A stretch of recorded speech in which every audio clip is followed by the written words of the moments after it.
So I figured I would wait until winter to give you guys a follow-up video on the Fiat 500e. Not a lot of people have run these cars around quite as cold as I have. I live up in Minneapolis, St. Paul. And today, and apologies ahead of time for the poor videography work right now, it is 10 degrees below 0 Fahrenheit. I have never tried to operate this car anywhere near this cold before.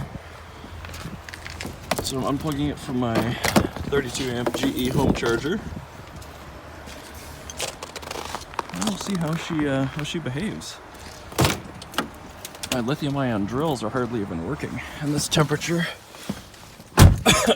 Well, the gauges work. Let's see what we can do. Turn on the heated seat for sure. Oh, it's only -7. It's gotten a little warmer today. Let me belt up and let's go for a little drive here. Well, she moves. Let me reset the trip here. And actually, I want to see real-time motor power.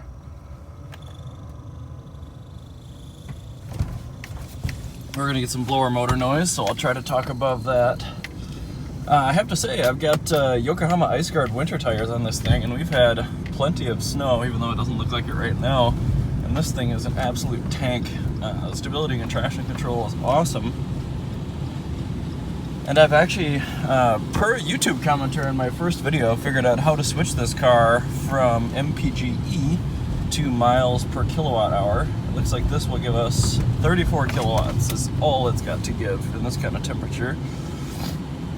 So you see average energy right there. Right now it's just dashes, but once we drive for a couple more minutes here, you'll see that pop up in miles per kilowatt hour. So you can kind of convert that back to watt hours per mile, which is what a lot of other EVs work in. Last time I did a video telling you guys, typically I see between 75 and 85 miles, kind of how I drive in the summer with air conditioning. In the winter, I have to say I get about 45 to 50 miles just because I am running the resistance heater, which takes at least 10% of the battery right off the top. Thermal management, so the car putting a little bit of a load on the battery, not using it, also takes some power. Oh, it definitely isn't as responsive today, I will say that.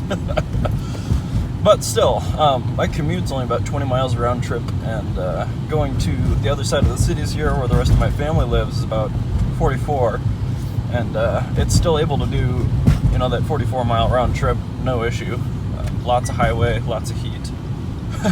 Oh, look at that! Limited power mode. It's so cold. Interesting. Okay. I've never gotten that when my battery has been above 5% charge. So I'm actually going to get on the highway and see if she'll do highway speed in limited power mode. Sorry about my radar detector making noise there. So now you can see miles per kilowatt hour. Obviously we just started and the heat is on and it's managing the battery pack. So we are not doing well. Typically I'll see anywhere between 4 and 5 miles per kilowatt hour in the summer, even running air conditioning. In the winter I can get up to 4.5 if I don't run the heat and it's 20 or 30 degrees Fahrenheit. But on a day like today when it's below 0 and I've got the heater on, I'll be pretty happy if we hit 2 miles per kilowatt hour. If you do 55 on cruise, you might get up to 2.3 or something like that. It's still a fun game to play, but you can tell the car is not particularly happy, even though, I mean, it's chugging away. It's almost 10 degrees below 0 Fahrenheit, where people don't even work that well. And the car is still, kicking along just fine. So, have to say, I've had the car down to 0%, 0 miles remaining. You do have about 2 to 4, depending on the condition of your battery pack and the temperature and a lot of other factors. I'd say 2 to 4 miles once you hit that limited power output mode. But it pretty much means it when you're at 0%. There is not a 20% buffer like there is in a Leaf or something like that. You can absolutely run this thing out of battery if you're not careful. What else? I know there's some other things that I've found out about the car since my review of it for you in the summer. But honestly, I think I covered pretty much everything with it. Like I said, it's in the winter with winter tires. The thing is unstoppable. Never even been close to stock. And the traction and stability controller, excellent with the electric motor. It's able to vector power really well between the two traction wheels. The regen is a little tricky on ice, because when you lean into this pedal lightly, it is only using the front wheels with regen brake. And once you, like say you have to do a light panic stop or something like that, there's a transition time before it'll kick in the friction brakes on the front and rear axle. So it's really easy to engage the anti-lock brakes, I will say that, which is not necessarily a confidence inspiring thing. Oh, I guess that lane's closed. Let this guy in here. Let me switch back over. Sorry, yeah, we're at 1.2 miles per kilowatt hour still. I'll be curious to see where that gets. I won't bore you too long here with this little clip. I just wanted to kind of give you guys an update with how these things do perform in the incredibly cold northern winters. And so far, like I say, I'm very, very impressed. If you had a workplace that's 30 miles from your house and you couldn't charge it, this car really, it won't work for you in the winter if you get cold temperatures, but it's surprisingly resilient. Again, I mean, it's a Fiat that was made as a compliance car. You'd expect it to be tremendously unreliable, but the thing has never let me down. I've had more issues with the Unicorn and I guess even the gas Fiat than I ever have with this thing. So far so good. If I think of anything else on the rest of my drive here, I'll do another little segment before I finish this up and chuck it back on the internet. But yeah, if you guys have any other questions about winter driving one of these things, or even just any general questions about a 500e, I'm certainly still happy to answer them as best I can.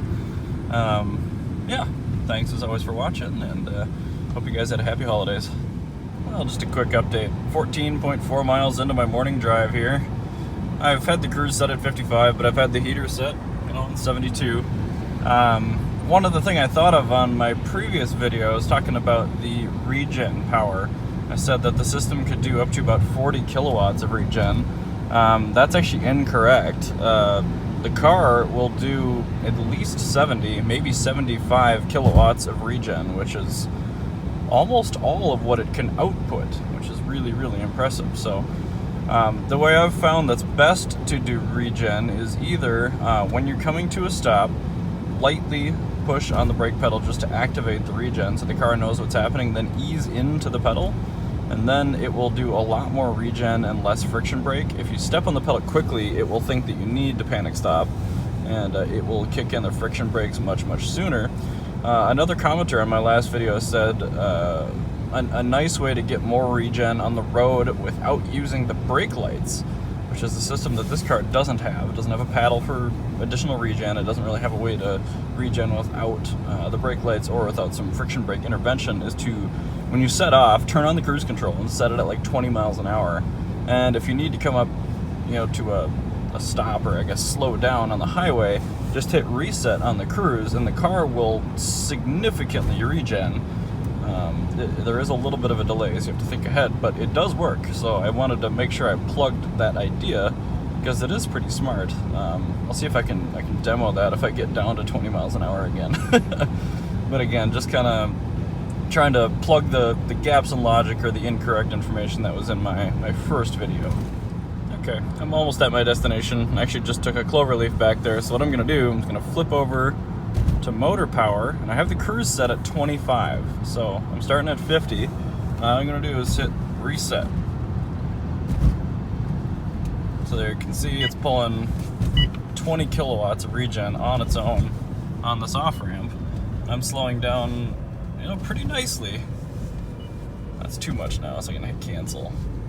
But it's a lot better than if you just touch the brake pedal. Like, I'm getting 4 to 7 kilowatts at that speed, so it's a way to roughly double your regen without using the brake lights, which is a little clever. It's a lot of work to think about, but it's clever. My destination here. This is probably the worst overall range I think I've ever gotten with the car. I've done 22 miles and I have 34% battery range remaining, which means I can maybe realistically do another 10 miles. Wow. Okay, yeah, that's about 35 miles when it's 10 below zero with the heater on. If I had shut the heat off as soon as it was, you know, safe in here, basically temperature-wise, I probably could get the full 44 still.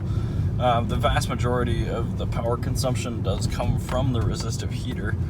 And this is obviously extenuating circumstances. Not very many people live and drive where it gets this cold, but you know, this is a thorough test. So again, thanks for watching. Hopefully this is a little bit more enlightening than the first segment, and yeah, if I think of anything else in the future, I'll be sure to pop out another update.